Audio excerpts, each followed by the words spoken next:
ઉત્તર ગુજરાતમાં આજે ભારે વરસાદની આગાહી। બનાસકાંઠાના ધાનેરામાં રાત્રે 1 કલાકમાં 2 ઇંચ જેટલો વરસાદ। ધોધમાર વરસાદથી ધાનેરા શહેર પાણી થયું। વીજળીના કડાકા ભડાકા સાથે પડ્યો વરસાદ। ધાનેરાની મુખ્ય બજારના રસ્તાઓ પાણીમાં ગરકાવ થયા।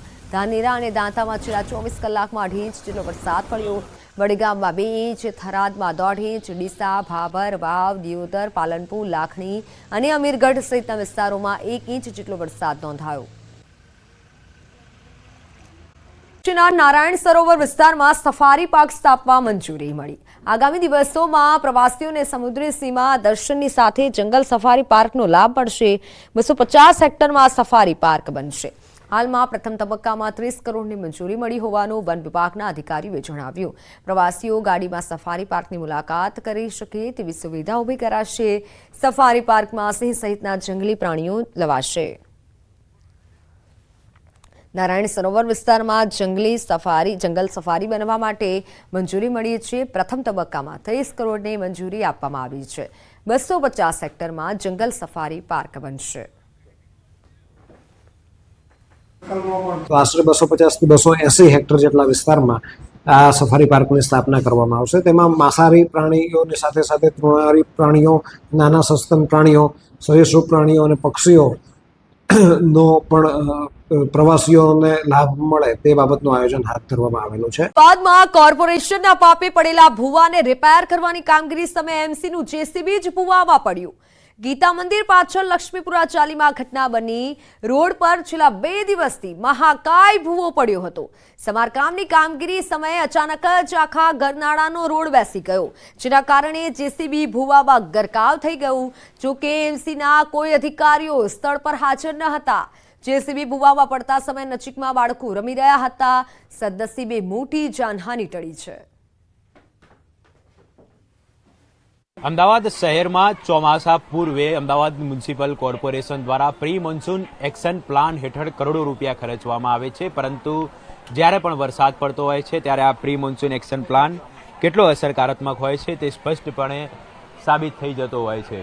અને તેનું જ એક ઉત્તમ ઉદાહરણ છે જે ગીતા મંદિર રોડ પર આવેલ જે એક ચાલી છે કે જ્યાં ભૂવો પડ્યો હતો અને આ ભૂવાનું સમારકામ કરવામાં આવતું હતું। તે દરમિયાન આખું જે જેસીબી મશીન છે તે જેસીબી મશીન જ ભૂવાની અંદર ગરકાવ થઈ ગયું હતું। આપ જોઈ શકો છો આ દ્રશ્યની અંદર અહીં આખું જે અહીંયા ગરનાળું છે, એટલે મતલબ અહીં જે ડ્રેનેજ લાઈન પસાર થતી હતી અને અહીં જે ચાલીનો રોડ આવેલો છે, મુખ્ય રોડ પણ આ માનવામાં આવતો હોય છે। અને જ્યાં કેટલાક દિવસ અગાઉ એક નાનકડો ભૂવો પડ્યો હતો, ત્યારબાદ કોર્પોરેશનને જાણ કરતાં અહીં આ જે ભૂવો છે તેની સમારકામની કામગીરી કરવામાં આવતી હતી અને તે દરમિયાન જ આખું જેસીબી મશીન છે તે મસમોટા ભૂવાની અંદર ગરકાવ થઈ ગયું હતું અને જે રોડ છે તે રોડ બ્લોક કરવાની ફરજ પડી હતી। 2 મહિનાથી ભૂકંપ પડી રહ્યો હતો આરવી, અને મ્યુનિસિપાલિટીવાળાએ ધ્યાન ખાસ દીધું નહીં। અરજી બી કરી હતી કે આવશું 2 દિવસ, એવો ખાસો મહિનો તો થઈ ગયો। પછી આવ્યા ને પછી આ ઓટોમેટિક રાતે 4 વાગે પડી ગયું। જે આ આખો રોડ પસાર થઈ રહ્યો છે તે રોડની નીચે આ જ પરિસ્થિતિ છે? હા, આ જ પરિસ્થિતિ છે। આપે કોઈ દિવસ રજૂઆત કરી છે કોર્પોરેશન? કેટલી ફેર, વર્ષો જવાબ મળે। હા, કરશું બસ। આ જ્યારે બનાવ બન્યો ત્યારબાદ કોર્પોરેશનના અધિકારીઓ કે અહીંના સ્થાનિક કોર્પોરેટર કોઈ આવ્યા છે? કોઈ જ આવ્યું જ નથી, કોઈ જ નહીં। કોર્પોરેશન વાળા કે અધિકારી, ચૂંટણી વાળા કોઈ આવ્યું જ નથી અહીંયા। આસપાસમાં કેટલા મકાનો હશે? આસપાસમાં ઘણા ખાસા જ છે, આખું લક્ષ્મીપુરા જ છે।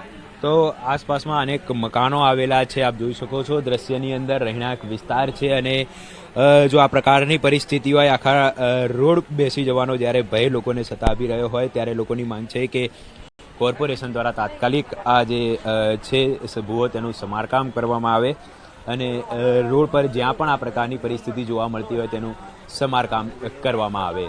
કેમેરામેન ખેંગા રાઠોડ સાથે ઋત્વિજ સોની, ન્યૂઝ 18 ગુજરાતી, અમદાવાદ।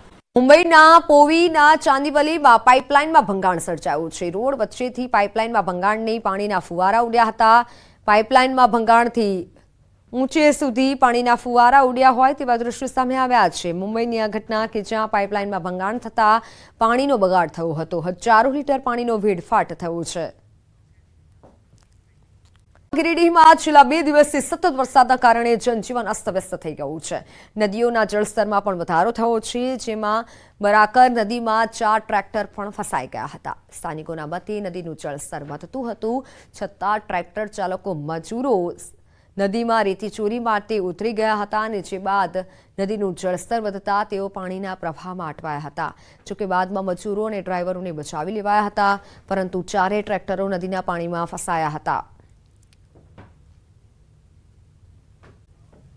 રેસ્ક્યુ હેલિકોપ્ટરમાં ન્યૂઝ 18ની ટીમ રેસ્ક્યુ ટીમ સતત રેસ્ક્યુ કામગીરી કરી રહી છે. ભૂસ્ખલનના કારણે અનેક રસ્તાઓ બંધ છે. ગૌરીકુંડમાંથી તમામ લોકોને ચીરવાસા લઈ જવાઈ રહ્યા છે. હજુ અનેક ગુજરાતીઓ પણ ફસાયા હોવાની આશંકા સેવવામાં આવી રહી છે. કેદારનાથમાં ફસાયેલા શ્રદ્ધાળુઓનું રેસ્ક્યુ કરવામાં આવી રહ્યું છે. ન્યૂઝ 18 ગુજરાતીની ટીમ પણ સ્થળ પર પહોંચી છે.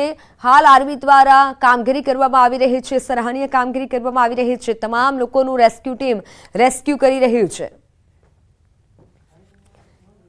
ભૂસ્ખલનના કારણે અનેક રસ્તાઓ બંધ છે, જેથી લોકો અને પર્યટકોને મુશ્કેલી પડી રહી છે, પરંતુ તમામ જે ફસાયેલા લોકો છે તેનું રેસ્ક્યુ કરવામાં આવી રહ્યું છે.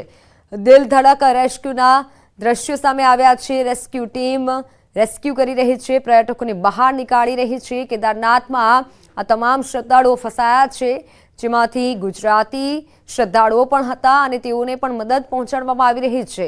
રેસ્ક્યુ હેલિકોપ્ટરમાં ન્યૂઝ 18 ગુજરાતીની ટીમ પહોંચી છે. હેલિકોપ્ટરમાંથી રેસ્ક્યુની કામગીરી તમે જોઈ શકો છો. રેસ્ક્યુ ટીમ ખૂબ સરાહનીય કામગીરી કરી રહ્યું છે. ઉત્તરાખંડમાં વાદળ ફાટ્યા બાદ સ્થિતિ ખૂબ ખરાબ થઈ છે. હાલમાં કેદારનાથ યાત્રાએ ગયેલા યાત્રીઓ પણ ફસાયા છે. તો કેદારનાથ પાસે હાલ કેવી સ્થિતિ છે તેનો આકાશી નજારો વિડીયો સામે આવ્યો છે અને આ તસવીરો પરથી અંદાજ લગાવી શકાય છે કે કેટલું ભયાનક નુકસાન થયું છે. ગત બુધવારની રાત્રે અહીં જે પાયમાલી સર્જાઈ હતી તેના ડરામણા દ્રશ્યો છે.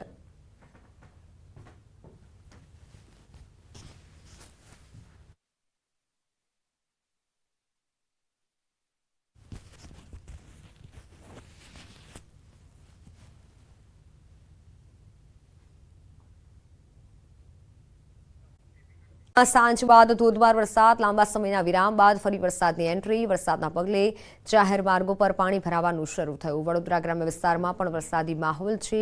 પાદરા, કરજણ, ડભોઈ, વાઘોડિયા સહિતના તાલુકાઓમાં વરસાદ વરસી રહ્યો છે.